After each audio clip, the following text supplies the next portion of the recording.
ម្ចាស់អាជីវកម្មយើងជាទូទៅតែងតែខ្វះទុនបង្វិលបាទមានន័យថាលុយហ្នឹង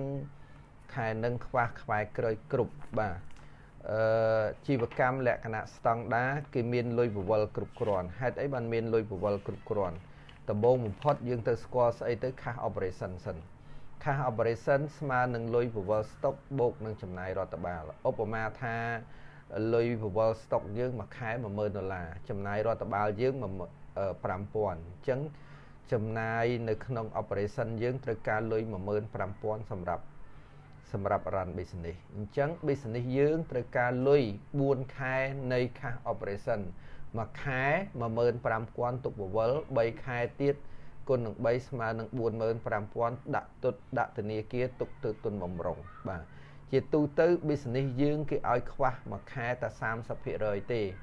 នៃ cash operation អញ្ចឹងស្មើ15000គុណ 30% ស្មើនឹង4500គេទុក balance រវាង account receivable និង account payable បាទហ្នឹងហើយជាទូទៅក្នុងមួយឆ្នាំជាយើងមានហានិភ័យ4ខែជាប់គ្នាតែបើយើងមានទុនបំរុងយើង45000នៅធនាគារយើងមិនមានបញ្ហាតាក់ទងនឹងការបង្វិលខាសក្នុងមួយខែទេម្ចាស់អាជីវកម្មស្រុកខ្មែរគឺអត់ដែលមានទុនបំរុងទេទុនបំរុងហ្នឹងគឺស្មើនឹង3ខែនៃ cash operation រាល់ខែធ្វើទុកទុនបំរុងបើយើងមានទុនបំរុងគ្រប់គ្រាន់ធ្វើឲ្យអាជីវកម្មយើងអត់ខ្វះទុនលុយសម្រាប់បង្វិល